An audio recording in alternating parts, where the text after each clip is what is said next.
This is Breighlynn Polk interviewing Simone for the HBCU Radio Preservation Project. It is currently 6:27 p.m. Eastern Standard Time on Monday, September 9th, 2024. This interview is being recorded at the We Entertain compound in Atlanta, Georgia.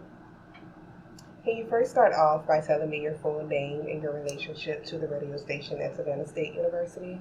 My name is Simone Brown, and I am a graduate from Savannah State University. I attended from 2014 to 2018, and all 4 years I worked at the WHCJ / WSSU radio station on campus, WSSU being our student station and WHCJ being the parent station. Thank you so much for that. Now I'll ask you more about your involvement with WSSU and WCJ in the interview. But first, I'd like to get to know a little bit more about you.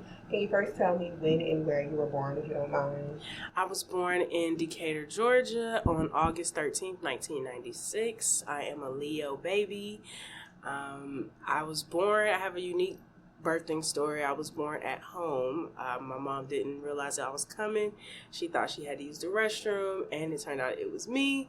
And the way she tells it is she went from the tub to the toilet quite a few times trying to get me out of there. And she pushed me out, and we were good to go. There was a young lady who had recently put her baby in the trash can. So they thought that when my mom had me at home, because it happened in the same building, that she was trying to throw me away, and that wasn't the case. And I ended up, we made it to the hospital. My dad had to go back and get the placenta. It was crazy. And so, that was my life. That's very interesting. Can you tell me the names of your parents? Yes, my mother's name is Marshina Witter, and my father's name is Corey Brown. And were they also raised in Atlanta as well? No, my dad is from the Bronx, New York. My mom is from Beaufort, South Carolina. They both ended up here in Atlanta, Georgia to go to Morris Brown. Shout out to the AUC. Perfect. So how was that being raised by a father who's kind of from like New York up north, and then a mom who's from down south? Well, they're both heavily musically inclined, being that my dad's from the birthplace of hip hop, and my mom, she's an artist her whole life, dancing and singing. So I get a lot of my talents from her and a lot of my skills from her, but I also get a lot of my creative side from my dad because he grew up in a big city. So being independent and learning things early and traveling comes from him. But also my mom, she was the one who like made it out of her small town and went and did big things and came to Atlanta and had a family and stuff like that. And so in her own right, she taught me a lot about being creative too and being like punctual. So I always say like my dad had the street smarts, but my mama had the street smarts and the book smarts because she's super, super smart and super talented. And were you the only child? No, I am the oldest of five. When my parents were together, they had myself, my sisters, my only sister, and my brother, my first brother. He was the baby up until 5 years ago. My dad was remarried some time ago, back when I was 15, to my stepmother, and they had two of our siblings, Bronx and Shiloh. Those are our little brothers. So your brother was named after my dad's birthplace. Yeah. That's so interesting. That's beautiful. So what did your parents do for work? Well, my dad, for a long time, about 15 years, he worked at FedEx. He was a driver, and he did that for 15 years. And then my mom worked in corporate in HR or payroll. She originally went to school for fashion design, but when you are an artist, a lot of people tell you things that you ain't gonna make money or this, that. You gotta do all these internships for free, and it's a grind, and not everybody wants to support the struggling artist. So she pivoted and decided to use her love of numbers, because she's really good at that, and just also working with teams, team building, project management.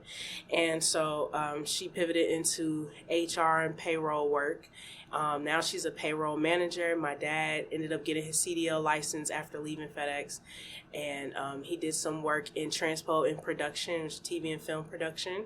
And then he was a stay-at-home dad and had his own business. He has his own fish tank company, and after doing that for like a year or two and being with my brothers, he decided to go back to work. So now he works for UPS right now, and he also drives the buses at my brother's school, so they get to see him throughout the day and stuff. And my mom is still a payroll manager, but she make the big money, and then she's a lead singer of a band as well. It's called Summer Soul.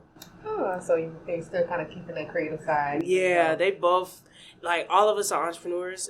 Me, the first three, like, their kids, we're all entrepreneurs, but we also all work our regular jobs to support our passions. Absolutely. That's the name of the game in this age. So, yes. Working to kind of fund the passion. Right. So you can have fun in life and travel and see things and eat good food, you know? So you said that you were born in Decatur, Georgia. So I guess that you were raised in Decatur as well. Yeah. Can you tell me a little bit about your childhood? I know you coming up in like the late 90s, early 2000s. Salt had something to say. Right. Yeah. So can you tell me a little bit about your childhood and where you grew up? Definitely. So, from Decatur, Georgia, but I would say I grew up all over the east side of Atlanta, because Decatur, Georgia is like Metro Atlanta, and I'm born and raised here, so I'm what you would consider old Atlanta, not new Atlanta. So like I'm not a scammer, I'm not a booter, I'm not like trying to get something from people. I have my own production company and whatnot, working with musical artists, because my whole life, like, music has just been an integral part of everything I did. And so I would say, like, growing up, I spent a lot of time, we moved a lot when I was younger. So I didn't live off of Memorial Drive. I've lived off of Bodacrest. I've lived off of River Road. I've lived off of, I've spent time off Gresham. I played rec ball off of Midway near Salem. Like, I've been all over that side of Atlanta, that side of town. And I would say that my upbringing was really strong. It was fun. I was outside. We didn't have phones and all that just yet. So, I was very much old school millennial. I wasn't playing with my parents because they didn't play with us. They didn't play the radio, but they were fun. Like, we went to the movies for the matinee showings of all of the favorite films that came out. We had, hella DVDs. We were a fun household. We played board games coming up. So, like, competitiveness is strong in our household. And I think it hit me the hardest because I'm the oldest. My siblings like to play games, but they're not as into it as me. And I'm not I don't talk about what I'm going to do and how I'm going to win. I just be strategizing and poker facing it. But my childhood was pretty dope. I went to performing arts school off of Hooper Alexander and Memorial Drive. It's no longer standing because it burned down. I'm not sure how it happened. But it was a K through 7th grade school. I got in off of the lottery. I didn't have to audition. And at the time, going to this school meant I used to have to wake up early to catch 2 buses. So I would catch one bus from my house to the shuttle area where all the buses would wait, and then change into the bus that would take me to my specific school. Those buses didn't all go to my school. Some of them went to other schools as well in the area. And I was doing that up until my 7th grade year, first semester. And then I started going to Cedar Grove Public School because we moved from Bodacrest to Anvil Block. I forgot I lived over there as well. That's kind of like the borderline in Clayco and DeKalb County. But I was still able to go to a school within my district. And when I started going to public school, like, things kind of changed because I was kind of like hitting puberty. And back in the day, my parents didn't have a bunch of bread, a bunch of money. We didn't feel it, though. You know what I'm saying? Sometimes we might eat hot dogs for dinner or tuna fish salad or tuna fish sandwiches. But it was never like, oh, we don't have no money, because we lived in houses most of our lives. I lived in apartments the most, but by the time my siblings got, like, to be walking age, we were in homes. And so, like, all we knew was that, we would go to the Walmart to get clothes. Sometimes we'll go to the mall. Pay less, rack room shoes, shoe land, like those places were our staples. And as I got older and realized, they got on Jordans and, Ed Hardy and Juicy Couture or whatever was hot back then, Baby Fat and stuff. I was like, man, they look different than me. And they would point it out, and then I was getting taller. I'm 5'7" now, so I was getting a little bit taller then. I was a little chunky then. So it was a different dynamic once I started going to public school. But I grew into my own, and I learned to use my personality and just different things. Like, my hair has always been long, so changing up my hair was a good way to get make friends or, like, attention in a sense, And I love to answer questions. I love school. I'm an avid reader. So when I would finish my work, I would read in between classes or in between assignments. And my teachers never was like, oh, you can't read that. You can't, it's better than talking to people that I don't know. So I was considered a nerd. I considered myself a nerd after a while, but I own it. I like I said, I love school. I love learning. I was in clubs. I did play basketball for a little bit, but I wasn't that good, so I quit while I was ahead. And I was a cheerleader freshman year of high school. I did that for a year. It was fun. It was a little catty, so I didn't do it again, but it was fun. And then after that, I did a lot of clubs. I was in Ladies of Cedar Grove. Shout out to Cedar Grove High School. That's my alma mater, Saint Forever. I also was in SAD, Students Against Destructive Decisions. So we did like the prom skits and stuff for drinking and driving and whatnot. And I just did a lot of different things, community service, all of that good stuff. Oh, and I took AP classes as well. I was in AP Art, AP English, AP Social Studies or History. And those were my favorite subjects, so it worked. Math was the one we was beefing. Like, me and math beef, but I never failed math. I just was a BC student in math. So all in all, great experience, great upbringing. My dad is the reason why I ended up becoming the person I am now when it comes to media, as far as how I got into radio and stuff like that. But that came like senior year of high school. So can you tell me a little bit about that? Or before that point, did you have any other earlier memories of radio?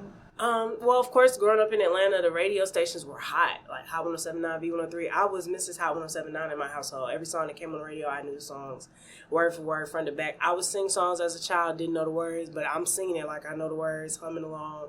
First time hearing it, I know the song. And my mom be like, Simone, you don't know that song? I'm like, yes, I do. Head nod and all. So, the radio stations, that's how you found out all your information. Was our means of communicating and finding out all the hot spots. What's happening at Compound, what's going on at Echelon, and all of the different clubs, and Birthday Bash, which I recently worked this past year. It was super dope. Or this year, actually. It was super dope. But, growing up, hearing Frank Ski and Wanda, hearing Ryan Cameron, hearing Tom Joyner and everybody else, to Steve Harvey, like, even to this day, some of these people are still on air. It's a blessing, because they say radio was dead. But I didn't know that it would come back into my life at a later date. I just knew, like, I'm ready to hear the radio. When we get in the car, I get to pick the channel. And when the songs start getting boring or it's too many commercials, we changing it to 96.1 because I want some pop.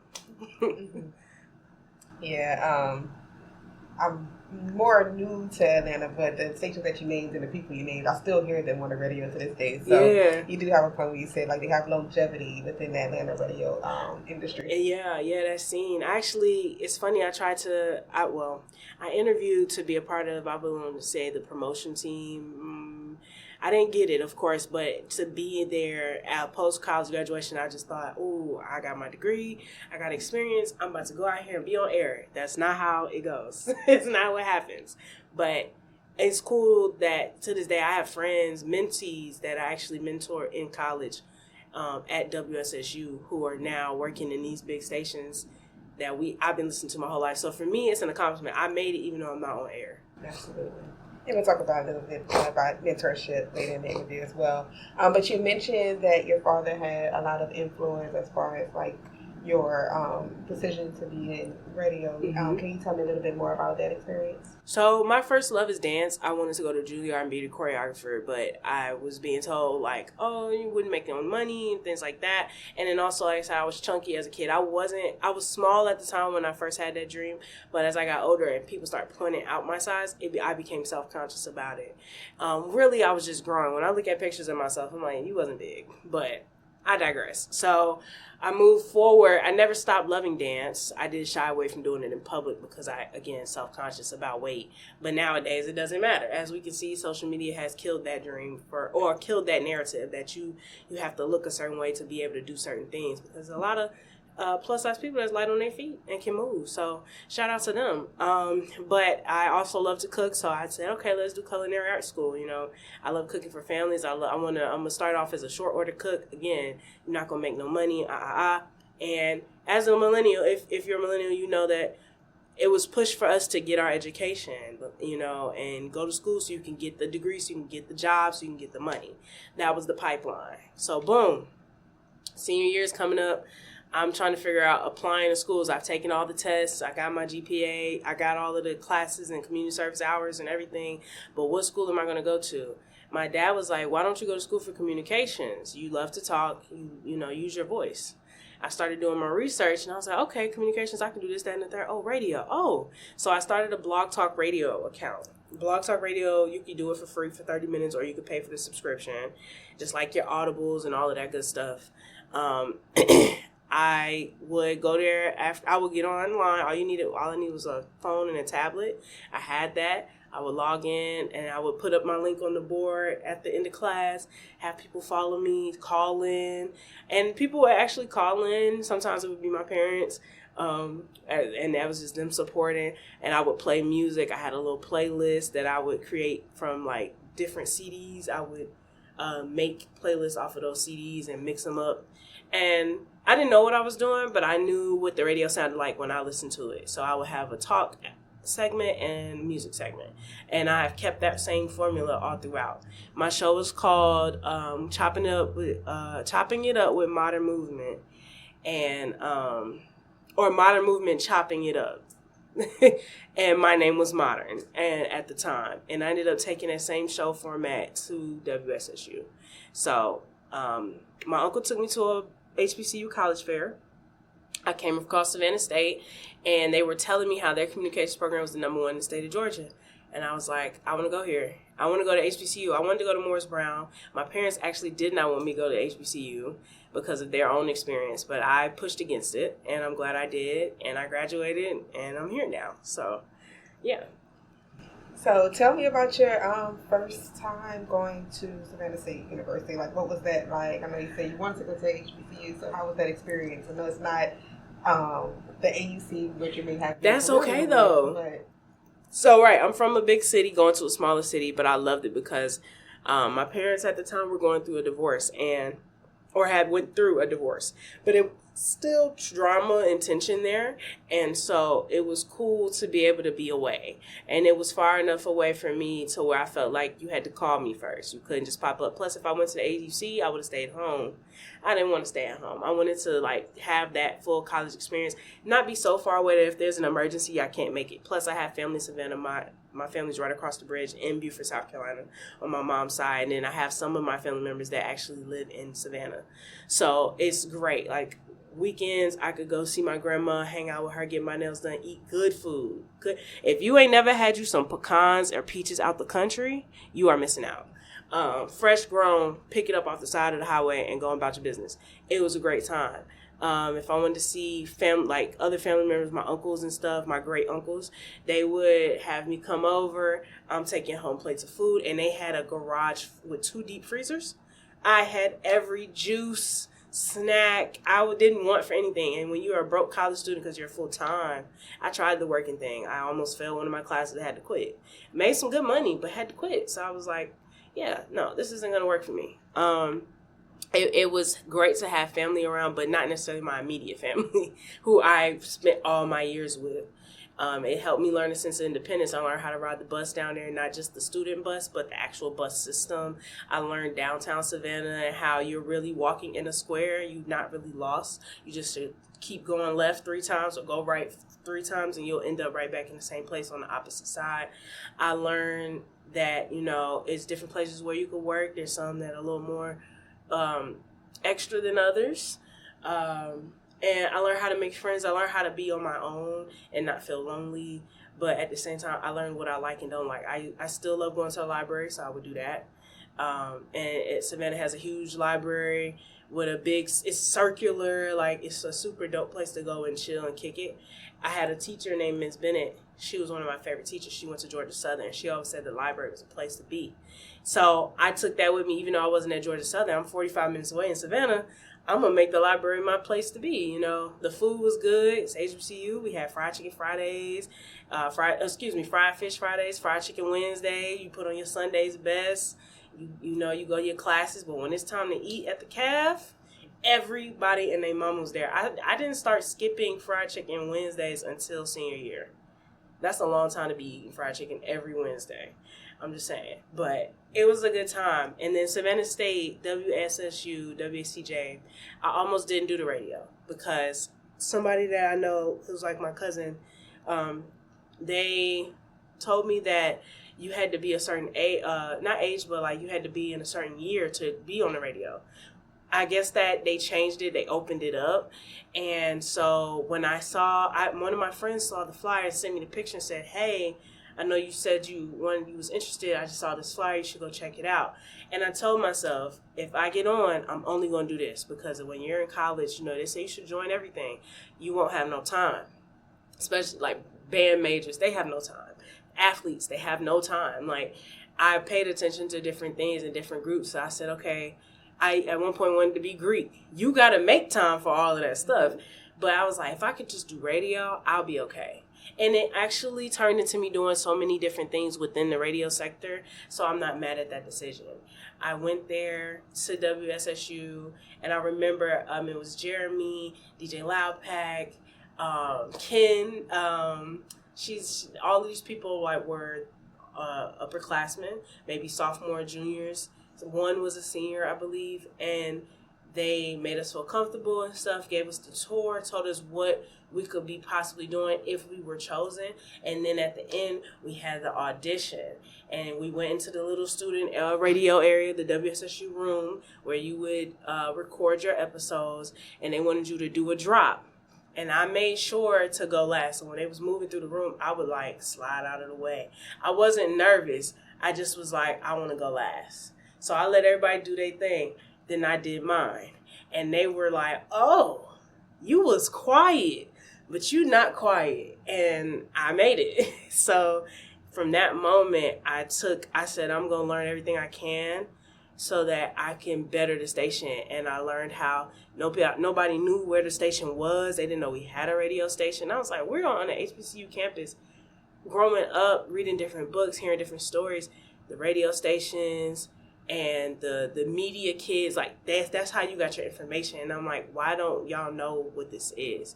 So I eventually got the opportunity to become the assistant program director and onboard other students that would like to join, teach them the reins, teach them how to use the switchboard and the transmitter, give them tours, set up and produce shows, put groups together to create shows and episodes, booking talent, and also helping to set up events. And so all of that turned into what I actually do now outside of my regular job. So it's been a journey. After becoming the assistant program director, I became the program director my senior year or junior senior year. And it was dope because in between that, I did an internship at WHCJ, the parent station, which reaches the city of Savannah. And I based it off old school hip hop because it had to have educational components. So I made sure to I'm playing these old school songs, but I'm giving facts about the song, where it was made, who made it, where they were born, what was going on during that time, and just different historical things to know because, I know hip hop has a stigma, but I love hip hop. I love music, but hip hop is it's everything. It's the basis of a lot of Black culture. And so, that's how that went. Well, thanks for that, experience, sharing that with me. Mm-hmm. So you say you love hip hop. Can you tell me any of your favorite artists or someone that you can highlight? Okay, don't nobody get mad. Disclaimer. I always ask people on my show, what's your top 5 dead or alive? It can change or stay the same. So my top 5, I love the rap girls. I know a lot of people say the women rap about the same thing, but they all really have their own lane to me. Because I actually listen to music for what the music. Even if now there are some their personality does impact if I'm gonna listen to them or not, but it's mainly because I also want to believe what you're saying. So Megan Thee Stallion, love my girl. Let me see. I love Rhapsody. I love Lotto. I like Libra Jolie. I like Sweetie. I like Doechii. Love Doechii. Been a fan of hers for a long time. Back when she was singing in the hallway with her friends in Florida on YouTube. Huge fan of hers. And it's so many other women that I listen to. Ken the Man. Like the Southern girls is killing it right now. They really killing it. And then as far as guys, J. Cole's my favorite rapper. LL Cool J, Tribe Called Quest is my favorite rap group of all time. So sad that Phife is gone because I'll never get to see them perform together. But Tribe Called Quest, De La Soul is another favorite group. I love TLC, and they're more like hip hop and R&B. But that's like my realm right there. There are so many more, but those are some of the ones I listen to on a regular basis.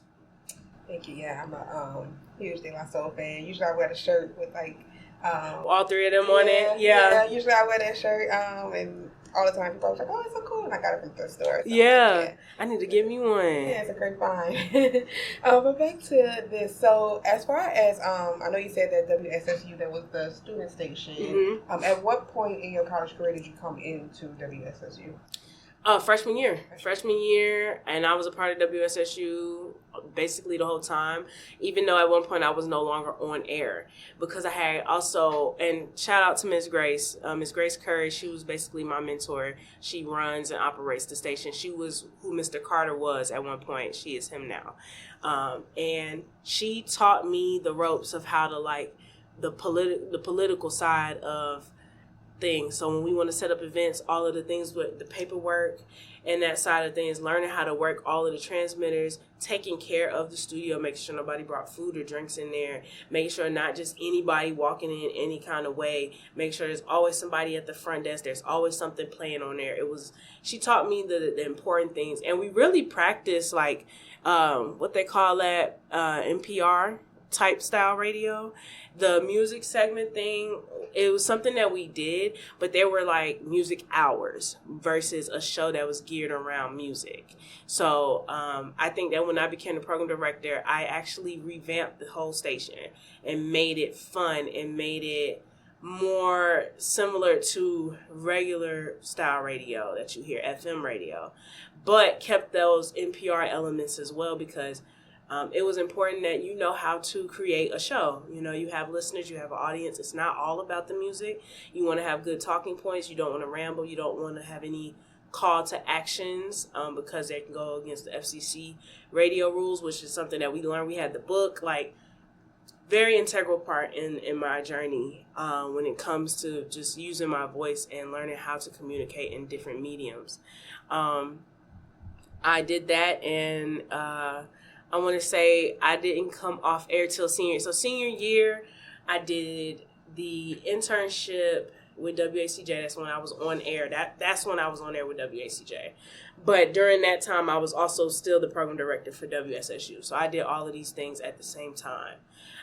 And I have a love for both on air and behind the scenes. Because for me, in media, the way the world is, you want to know how to do all things. You don't want to be too limited and only know how to cut the mic on. Knowing the fact that we had to work the switchboard while also speaking, that's a big deal. They don't do that now. In real radio, if you go to V103 or whatever, if you have the opportunity, you'll see there's an engineer and he's in his own area with the switchboard and they are on the mics and he's controlling their volume and feedback and who's talking and etc.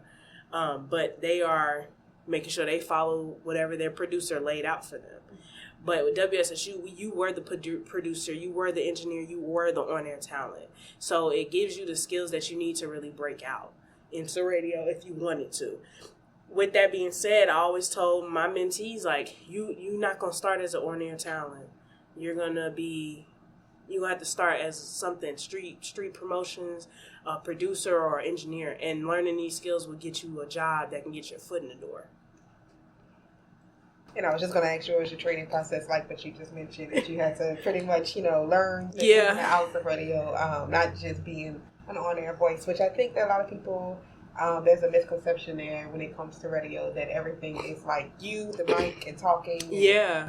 Not really what's going on, like you said, behind the scenes with the engineering aspect. And for you, it was a complete job. It wasn't like multiple people. Right. Really It was a lot of things. Some people had co-hosts, but my show was always just me. I would interview people. I never had a co-host. That's something that I don't necessarily regret, because I knew if I had a co-host, it would work either way. But I like the fact that I had the opportunity to learn all of those different jobs. And I know it ended up helping me in the long run. Like I said, even though I'm not doing radio right now, I could. I could still break into it. But what they don't tell you about radio when you're graduating and you're thinking, oh, you got it, right? You got this show, you got this idea. So many other people got it too. You're competing. I had to come back to a bigger city. Somebody gave me the advice to stay in Savannah, build up in a smaller city, then take what I have and take it back home. I didn't set myself up to be able to do that, so I had to come back home. With that being said, I'm also competing with veterans who are not giving up their spot, because at this time, radio, this is right before podcasting boomed. I started podcasting once I got a lot of no's in radio because, again, I'm competing with so many other people. And yes, I have this experience, but so do they, There's no telling what their interviews are looking like. And the spots are limited because, again, the veterans not giving up their spots, so you got to get in where you fit in. When I started podcasting, this was when podcasting was still new. So 2019-ish, right? 2020, COVID, everybody has a podcast. And I ended up kind of falling out of love with it. Not falling out of love with radio, but just podcasting because it felt too oversaturated. And now podcasting is killing radio. In a sense, if you don't have that one show, that one voice that people love to listen to, you got your core fans, you're good. But if you're new, you might be on the clock. So that's real. So as far as your initial, you told me a little bit about you coming into WSSU. How would you explain your initial experiences in HBCU radio specifically? I know you said that you had experience with your own radio show before you came in, so you're kind of familiar with your own formatting. But how did HBCU radio open up your eyes to something different? So I would say that being on an HBCU campus as a whole is different than any other experience because it's family. People learn your name. You're not just a number. You're not just described by how you look. Like, people know your first and last name. With that being said, being at WSSU specifically on an HBCU campus, I felt like it was a more personable touch, It was easier to go there. Like, the radio station was my sanctuary when I just wanted to work. If I had an idea, I wanted to sit down and go over it, or if I wanted to just be in that space to get my juices flowing creatively, I could go and do that. It didn't feel like I had to schedule time or, I had to just make it work. Like, the radio station was, for me, that was my turn up. I could spend days there, and sometimes I would. I would be up there almost every single day, making sure things were running smooth. But before I was the program director, because I'll speak a lot from that time, just being on their talent was interesting. Learning the true format of things, learning what they're not going to tell you, the ins and outs. And seeing who all comes in the station, too. A lot of people, because they didn't know about it, they didn't know that sometimes our provost would come and stop by the station just to say hello and see how things are going. Because even though the students don't know anything, that don't mean the school officials don't. That don't mean student government don't know, So when we had different things going on, like homecoming or elections, even community things going on in the city of Savannah, in Chatham County, because Savannah sits on two separate counties. I don't know if you know that part, but like one half of the school sits in Chatham, the other half sits in what's it called? I forget the name, but they're in like two separate counties. And where the radio station sits is actually the front of the school. It's not the back. By the gate, yes. But the front of the school that people know of is T.A. Wright Stadium by the football stadium.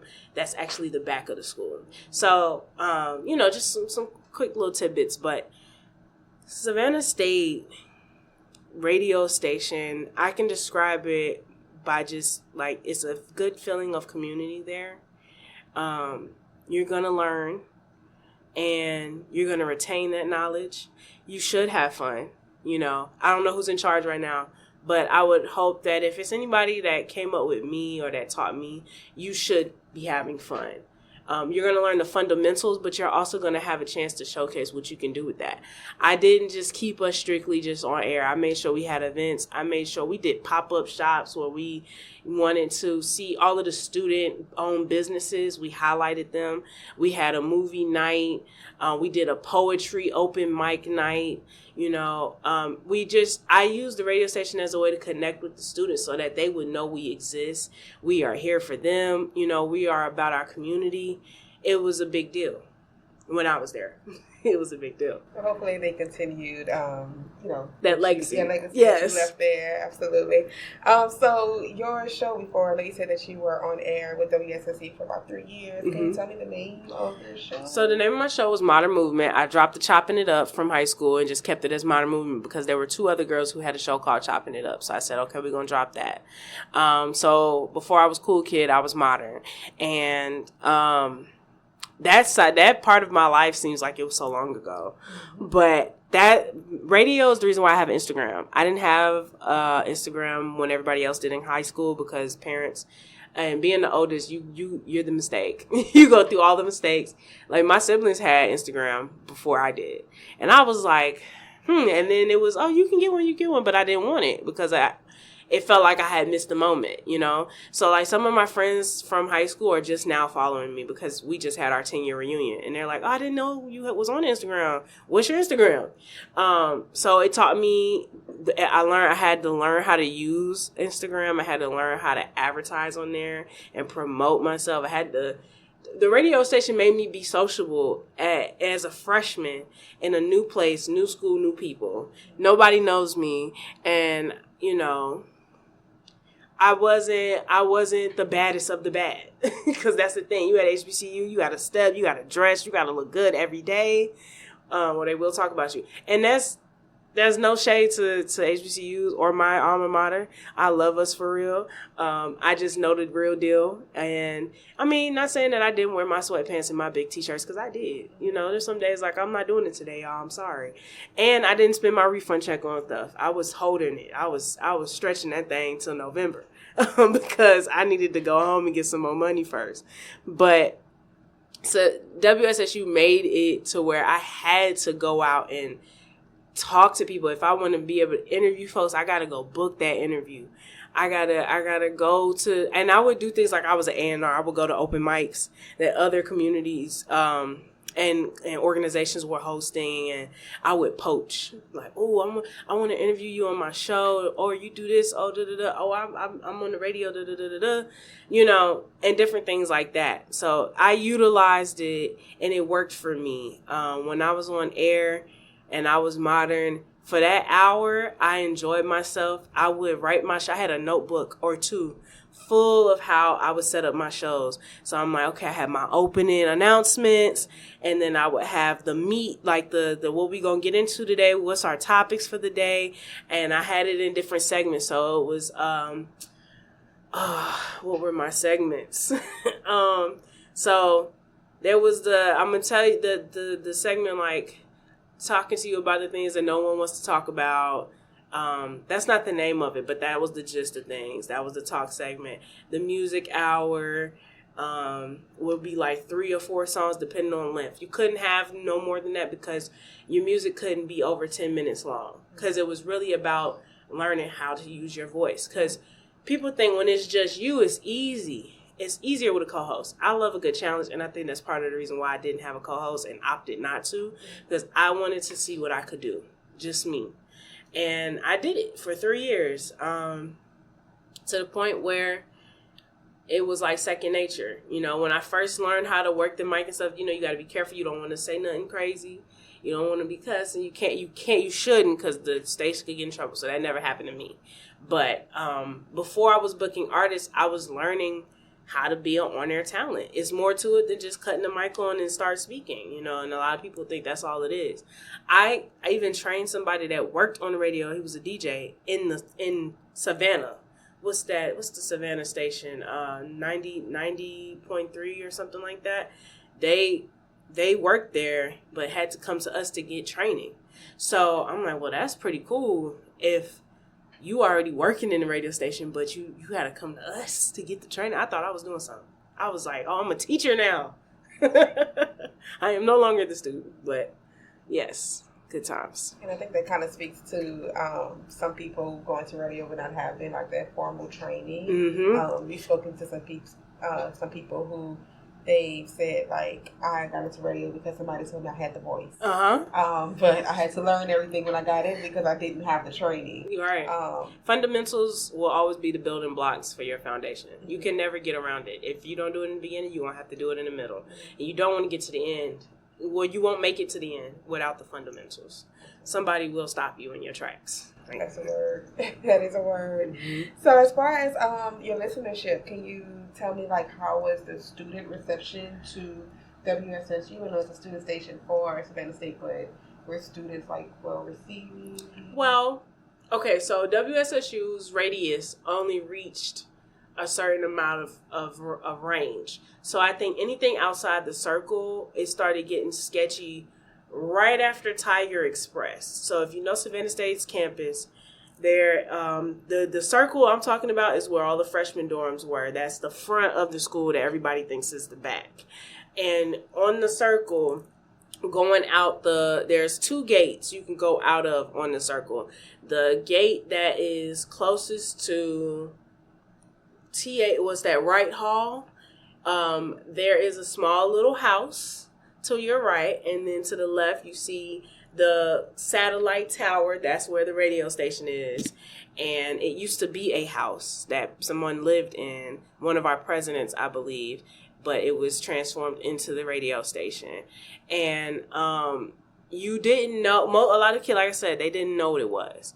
But that changed after a while. So I think I would say before I got there, the people that were there really wanted to do radio. Like, they found it.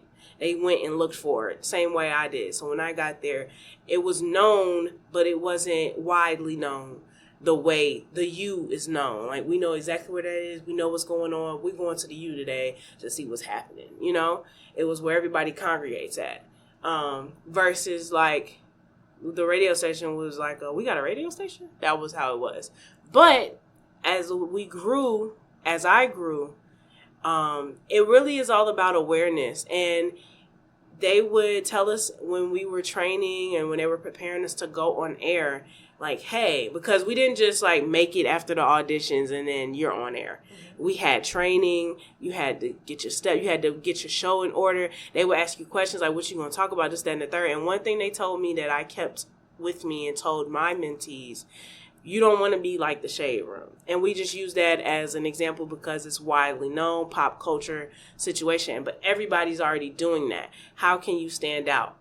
So we had different shows. We had educational shows. We had sports shows. We had your gossip tea shows. Sometimes they would do gossip and tea from the actual campus. You had your community service shows that spoke on outreach and politics and who's running for mayor and chief and all of that. And then you had my show. My show, I didn't talk about politics often. I try to shy away from that even in today with what I do. I mainly spoke on the like gave you tips and tricks as being a college student, like getting up for class every day, what to wear, how to figure out your outfits, how to budget and save as a student, going out, making friends, how to party on your own, because I had to go through my friend groups, you know what I mean? And figure out who was for me and who wasn't. So there was parties that I missed because I didn't have somebody to go with. And so I took my experiences and my journey as a college student and applied that into the structure of my show and what I would talk about. Yeah, I don't want to lose my train of where I'm going. But yes, that's how it went for the most part. Thank you for that as well. Mm-hmm.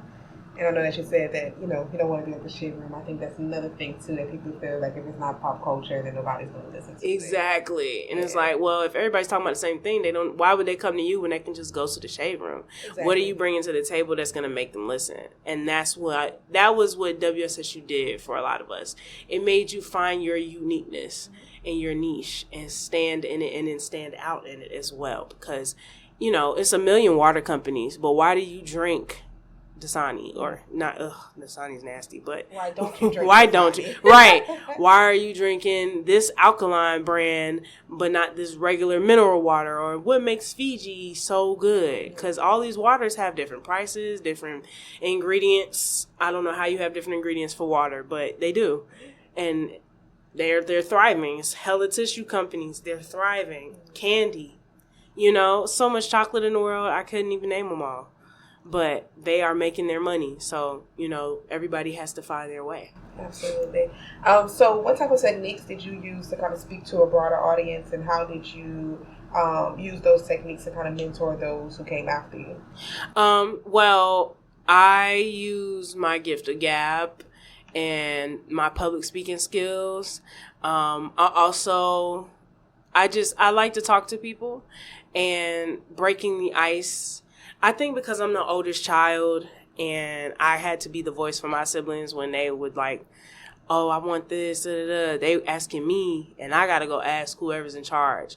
Or even just like being around younger kids, because I was too young to be with the adults, but too old to be with the little babies. So I'm in the middle, so I'm basically watching the kids. And so having to advocate for others and being a voice for them. And then also public speaking, doing speeches. I had a speech class.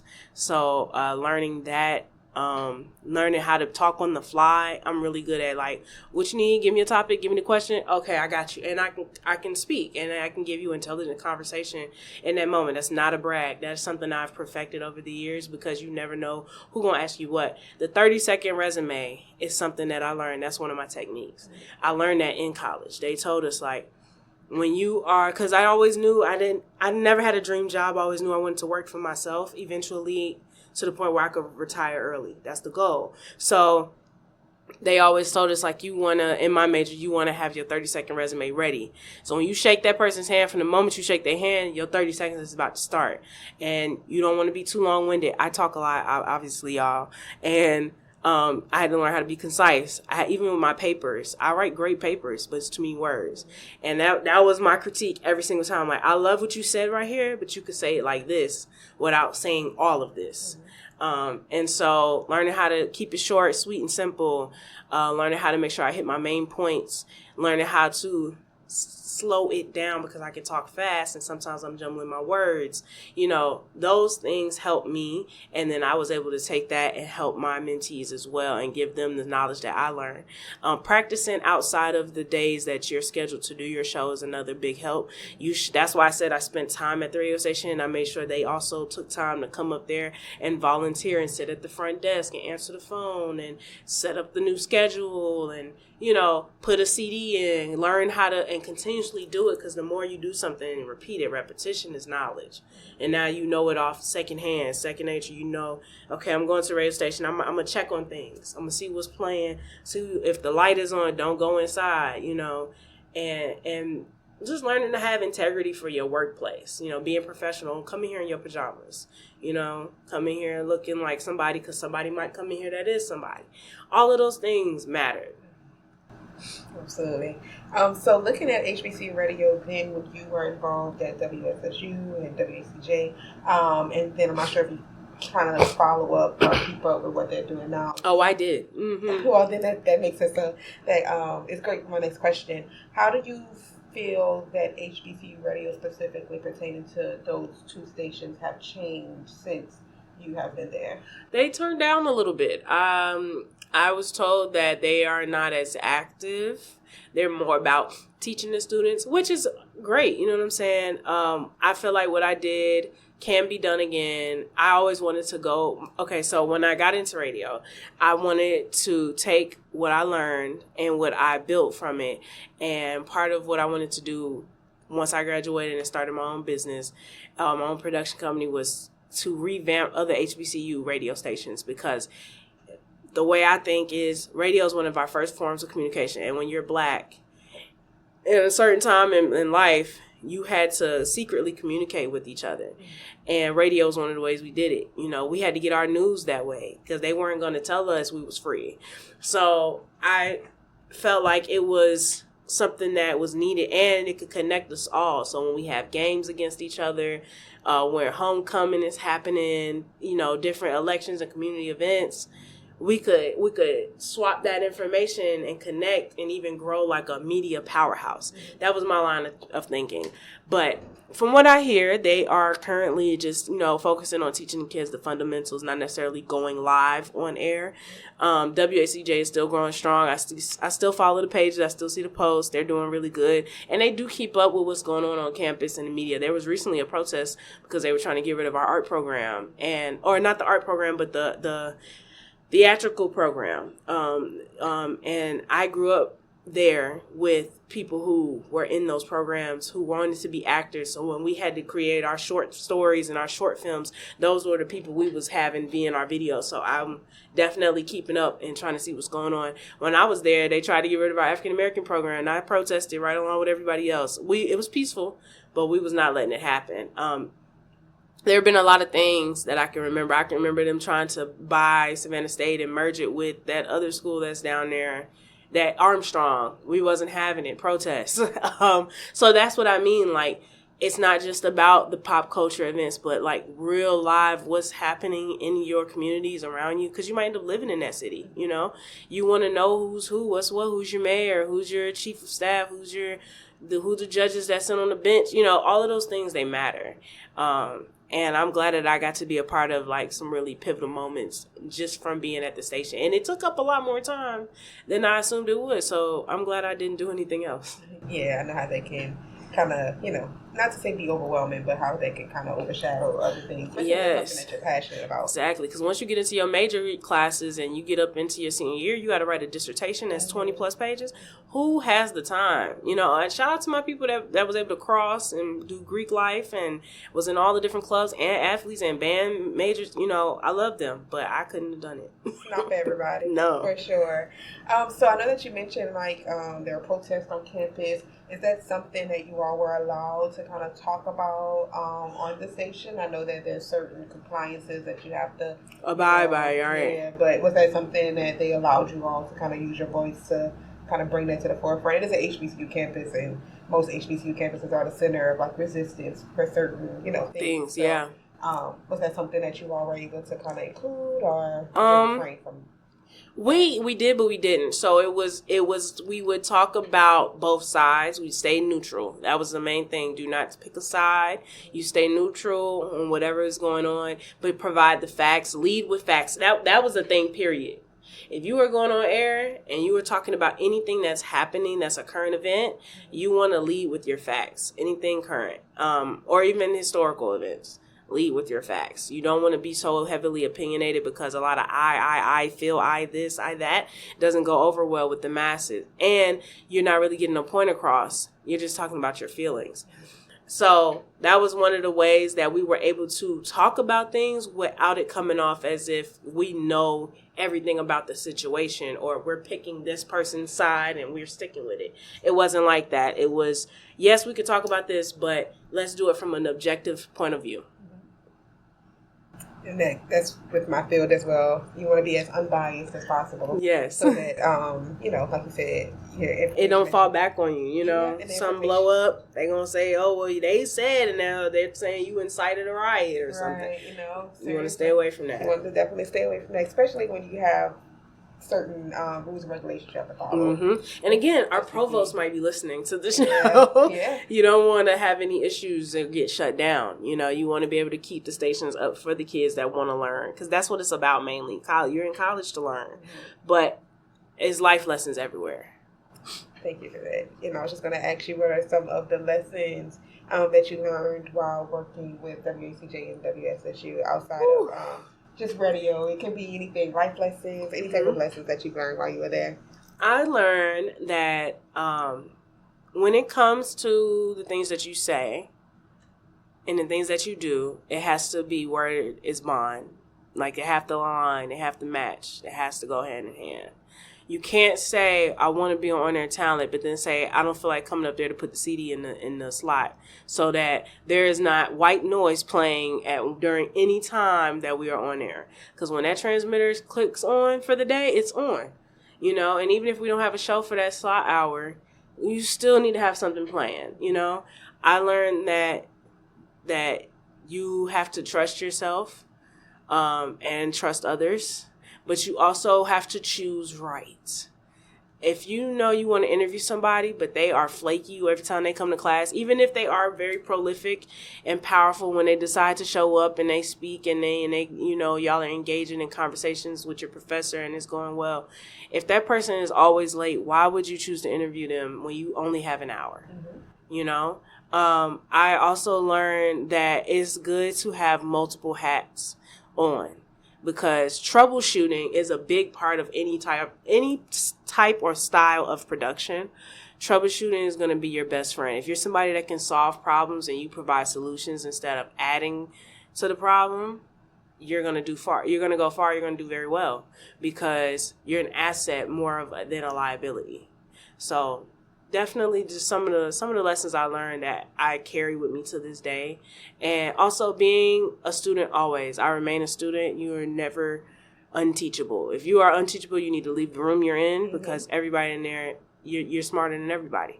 And you shouldn't be there. So. And it's good to always be teachable. That's something I've always considered myself to be a lifetime learner. So I think that's an important trait to have in any industry that you enter, especially in radio, because it's ever changing. So thank you for that. Mm-hmm. Now, as far as you finished at what year did you graduate? 2018, December 8th, 2018. Okay. Oh, congratulations! No, it seems like forever ago, probably, but congratulations. Thank you.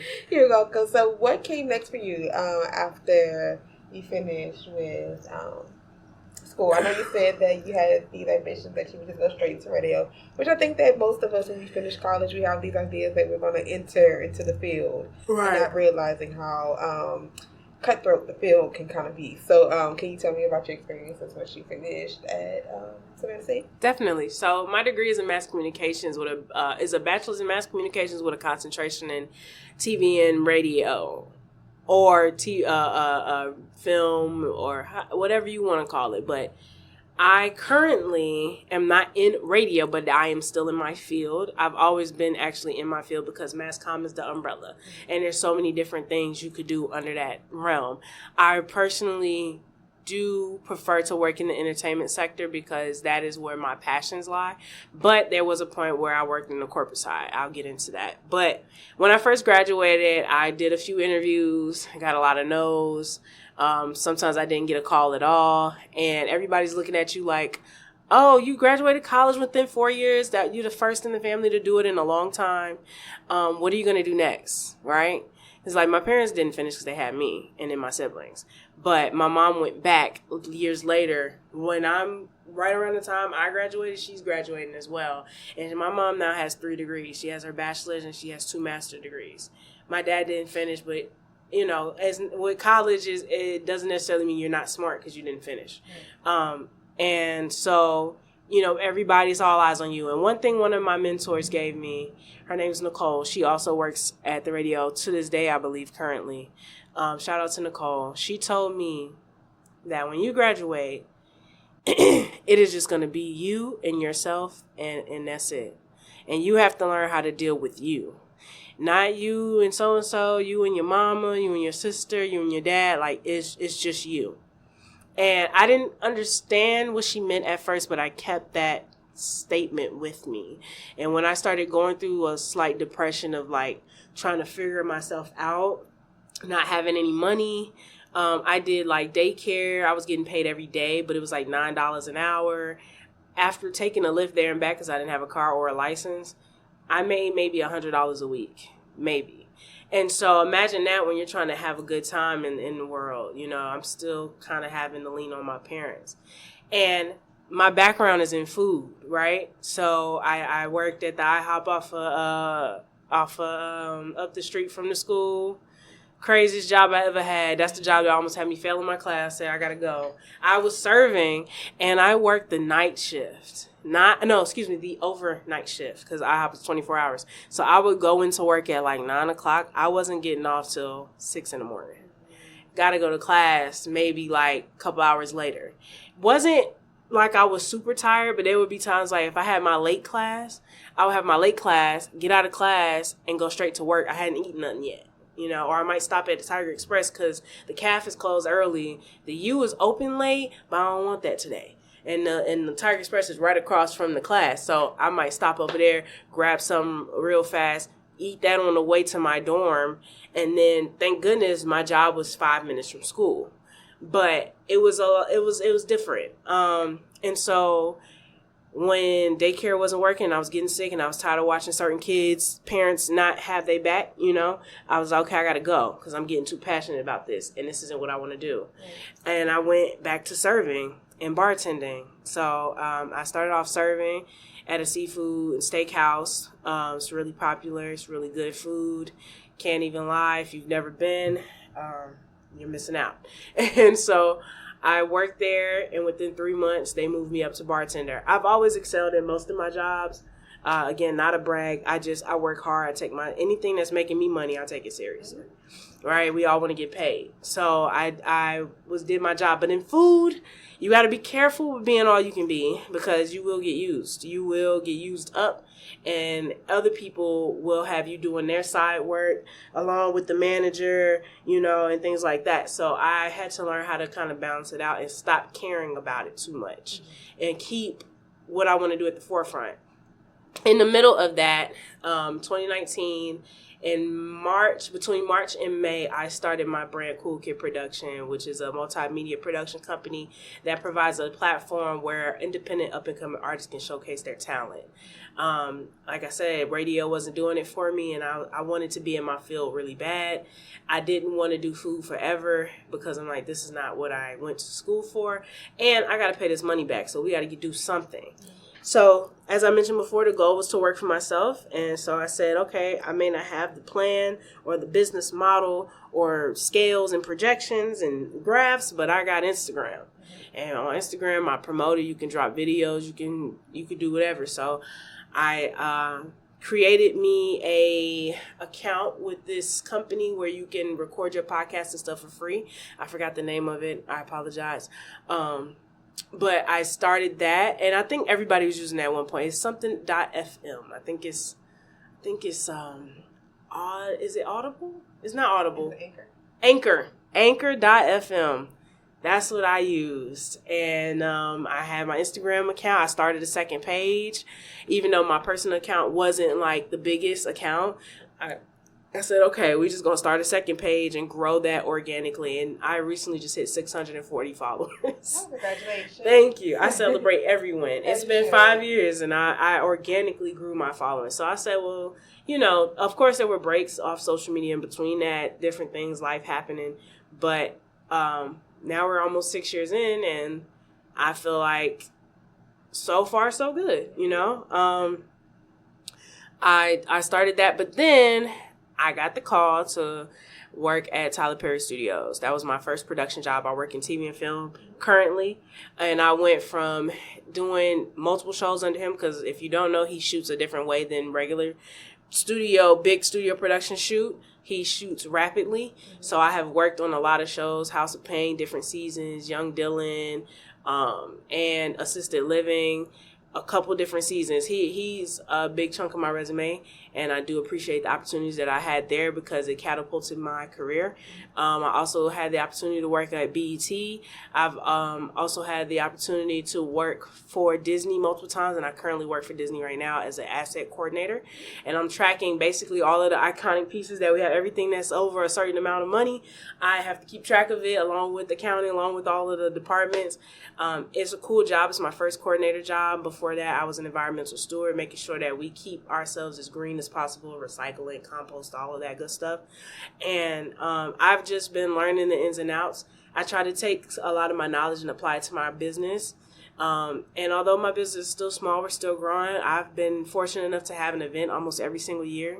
Well, every single year that I've decided to keep going, I've been able to have an event or be a part of an event. I've done red carpet correspondence for Becoming Her magazine a few times, which is a Black woman-owned magazine here in Atlanta, Georgia. They've given platforms to over 300 women voices. I've been able to work Birthday Bash behind the scenes. So I got to see Usher when he walked in, and Lotto. That was crazy. I have been fortunate enough to be a part of different community events like Artists for Change, and a few other things, and have my own way. I've dropped merch, and I've been on different podcasts. I had a podcast, 2 of them, discontinued them, and done live shows as well. So it's been a pretty crazy journey so far, and I'm still going. I recently just acquired access to a studio that would like to sponsor me and offer me memberships and different things like that. And so now I have a place where I can go and record my interviews. And I've been fortunate enough to also have a show recently at Stank On You Studios, which is a legendary studio. If you don't know Dungeon Family and Outkast and CeeLo Green and everybody, then I don't know where you've been. But as somebody who's born and raised in Atlanta, it's just been like a great year for me. Like that's been a big moment. It put a lot of eyes on my brand, put a lot of eyes on me as a host, as a creative director, and a producer. Those are the 3 tiers I specialize in, and it pushed me to really show what I can do. And I'm a one-woman show, so everything you see from my brand, from the flyers to the style of the events to the setup, the way I do my interviews, where I choose to do things, my photo shoots, that creative presence, that's me, born from my brain, literally. And it's been great. I give WSSU a lot of my praise because it set the foundation for where I am now. Booking people and doing the interviews, I've been doing that because of them. Setting up interviews, I was doing that in college. And giving people platforms, that's WSSU, that's WCJ. So, yeah, it's been dope. Yeah, it seems like they gave you the best foundation that you could have had. And like your father said, you had the best communications program in Georgia. So it seems like that tracks very well because you're carrying all those skills that you learned into your career now. And it seems like even though it didn't turn out where you went straight into radio, it seems like production is something that is going well for you. So. Yeah, and then 2 of my mentees, so I always told them, like, when I get it, y'all got it. Y'all always have a job with me. They work at V103 and Hot 107.9. I'm so proud of them because they're doing it. Like, one is a producer for a really big show here, and the other one, she's working the front desk and doing the street team, and she's the reason why I was able to work at Birthday Bash.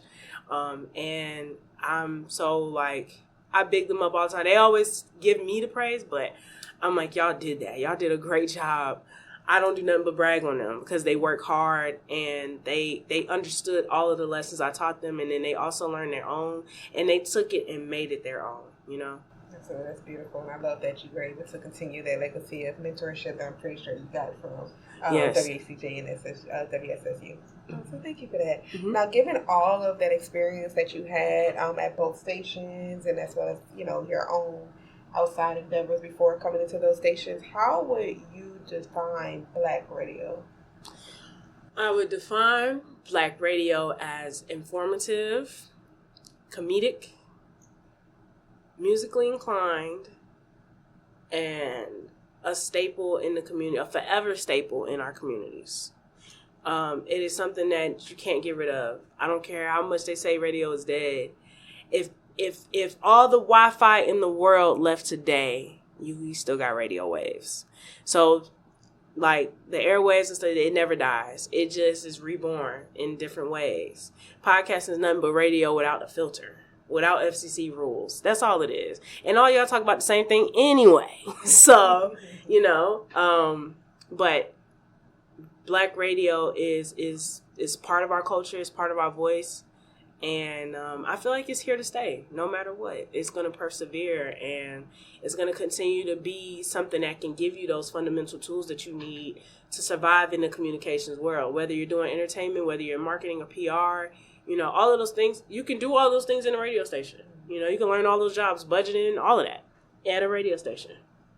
Gives you the skills that you need to be able to take into other jobs as well. Exactly. Communicating with people, especially folks you don't really like. Somebody breath stink. You never know. And you got to keep your composure, even if there's no camera, and no video recording and no YouTube and all of that.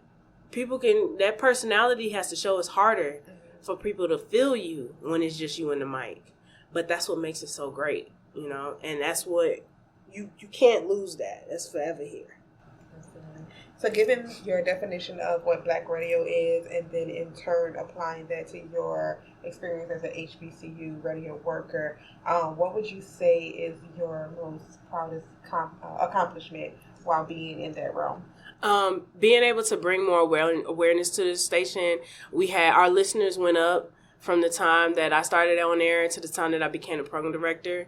Our listeners went up. Our range, it felt like it spread, even though the actual range didn't go anywhere because it only hits a certain radius. More people tuned in when we said we were going on. When certain shows were airing, they had listeners and people that would talk to them about their shows after the fact. And whatever it is they talked about, we interviewed certain people. Like, there was a point where we got so big on our campus, when homecoming came around, that was one of the first stops the celebrities who were performing took. They stopped at our station first. We got first interviews, first dibs, first looks. And also being able to have events sponsored by our radio station, where people got to know us and got to see like what it is that we're trying to do. I mentioned that we had a pop-up, and we were able to highlight student-owned businesses on campus, and it was able to bring them some eyes and some revenue and widen their audience. And so I feel like those were some of the key moments that really stood out for me. I still have videos and pictures of that moment. One of our biggest events, we had a photo booth where you could stop by. We was right outside the CAF, and one of the rooms across from the theater, and they were able to come in and get popcorn and cotton candy and take pictures with the smoke machine and balloons, and it was really dope. We had a raffle. We had the pictures go out later, and people could download them, and they had these memories forever. And it's something that it's a way that we all have a connection to each other. You know, some of us are now newscasters and working on actual news stations on the field, reporting live from the 50-yard line. And some of us are in radio. Some of us are, doing big things in photography. I just feel like it was just a time to be there. Like, you just had to be there, to really feel the impact of WSSU as a station for not only the students, but teachers too, professors and other just officials that worked for the school. They knew who we were. We made it known, and we became a household name, essentially. Yeah, I was going to say, even if they didn't hear you on the radio, they knew who you were based off your involvement in the community. Yes. Which is important because you don't want people to only hear you, but you want them to see you. Right. And know that, yes, we have a station. Yeah. Stop asking us, y'all, we have a station. Yes. We are very much alive and thriving. Absolutely. And I'm pretty sure, even though you said it may not be as active, that presence is still there, especially for the students who want that training when it comes to radio and broadcasting. Definitely. Absolutely. So as far as mentor you go, you mentioned Grace, you mentioned Nicole. Was there any others that kind of helped pave your path when it came to the radio? Ken, she goes by Network Ken. Jeremy, these are older WSSU Savannah State students that I'm still friends with them on social media and still congratulate them. We still see each other and say what's up. But mainly Miss Grace and Miss Grace Curry and Mr. Carter, Nicole, and there was another young lady. I believe she only did a year there, but she was a little bit younger, and she helped to be our advisor for WSSU when Miss Grace became the director over the station as a whole.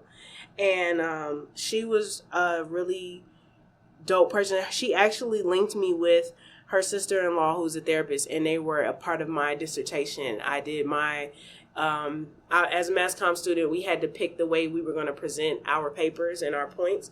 And I did a radio show. It was 15 minutes long. And I talked about the stigmatism of kids that grow up in divorced households. And I was able to get a doctor's point of view. My uncle, he was a part of it because I wanted a family aspect point of view. And then I had like student point of views as well. And I took all those interviews and made one big show. And it was very interesting. Miss Alls. Miss Alls, that was her name, Miss Brittany Alls. Shout out to Miss Alls. I appreciated her presence. She gave a different perspective because she was a little bit younger. Not as young as us, but just younger than Miss Grace and Mr. Carter, who came from a different time and era. And we were able to blend both sides because she was like in the middle. And it worked out really well. Those people got me through some tough moments in college where I felt like, family life and home life was what bothered me. It wasn't college life. I could do that all over again. It was the back home stuff that was like kind of getting in the way. And they were able to help me through that when I needed it. And like I said, the radio station was my sanctuary. If I wanted to get away from everybody getting on my nerves, if the library wasn't open for whatever reason, I was at the radio station. So it's good. It also shows how you're able to connect different aspects of life, whether it be therapy with radio, which is important because radio is not just music. Exactly. It's about, like you said, educating people who are your audience on other issues that are bigger than just entertainment. I even got into wanting to do more outside of just like being on air. I was able to figure out like the creative director side of myself and the producer side of myself as well, because I didn't realize that when you're creating your show, you're a producer. When you're setting up interviews, you're producing your scripts, your questions, even the songs you're going to play for that day, and timing it to make sure it fits within your music, your talk hour. It's all that's a producer's job. I didn't realize I was wearing all those hats until the end. And I'm like, wow, I really did it all. I can do this. It made me feel a sense of pride. Yeah. I'm happy that you were able to feel that, even though, things, like you said, didn't go as you expected it to go when you graduated from college. That's what they don't tell you. Yeah, you had all the skills. You just didn't know that you had it up until you had to put it to use. Yes. Yeah. Absolutely. So we're moving closer toward the end of the interview. I have a few more questions for you. So why do you feel projects like this, the HBCU Radio Preservation Project, is important to the HBCU radio community? I feel that it's important because to go forward, you must know your history. You can't do anything without it, because those are your building blocks for your foundation. That's where your fundamentals come from, the people who did it before you, who pioneered that lane so that it could exist in today's time. And I also feel that it's important that we know each other, that we know that this is a thing. It's not gone, and it's not just a moment in time. It's a part of Black history, American history, and just a way of life. I feel that it's important because we use our phones so much, we use social media so much that sometimes we forget that if the world ended tomorrow, you know what people do in the movies when the world is ending? They got a two-way radio, they got a satellite phone, and they have a satellite radio, and they are calling out on that microphone on those radios trying to find somebody that speaks English, that communicates, that's another human being that's alive. Media perceives reality. If they're doing that in the movies when the world is ending, what do you think you would do, in real life? So that's the way that I see it. This project is going to highlight the important parts of radio, what it means for us to even have that access, and to still be operating, especially on HBCU campuses. HBCUs had to fight to even be here. So why wouldn't we want to fight to keep the elements that made us who we are, because before social media was a thing, it was radio. The radio stations held the concert ticket contests and the album signings and all of that, So yeah, that's where you went to get your interviews off. That's where Ray J Ray J on Breakfast Club's interview that day is the reason why Breakfast Club is what it is today. And that's radio. So, that's how I feel about it. Thank you for that. So for those who are coming after you who look like you, what type of advice would you give them when it comes to being involved in radio broadcasting or just radio production in general? Tape down that ego. Don't give up. If you really, really want to do it, practice. Listen to yourself. I don't always like listening to myself because I love my voice when I'm speaking out loud, but when I'm listening back, I'll be like, that's how I sound, even though I sound fine.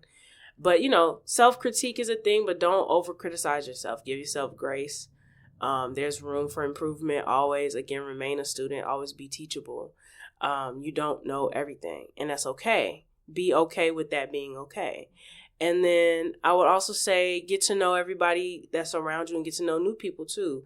Expand your horizons, learn new experiences, try new things, take a pottery class, something, so that you're not talking about the same thing else everybody else is talking about. Expand your mind and soak up new knowledge on a consistent basis, because that will give you the power to do what you want to do. And also, be confident. Follow the FCC rules and regulations, because they will come fine us thousands of dollars. They do that, okay? Don't be on there cussing and acting a fool. Find your niche. Find your lane. Excel in that. Figure out what makes you stand out. Why do you want to do this particular style of show? What is the method to your madness? And then and go forth and do great things. Thank you for that. And hopefully, if you're listening, you follow that advice, especially coming from, I won't say like a younger person, but a younger person within the radio industry, especially when it comes to HBCU. So thank you for that. Mm-hmm.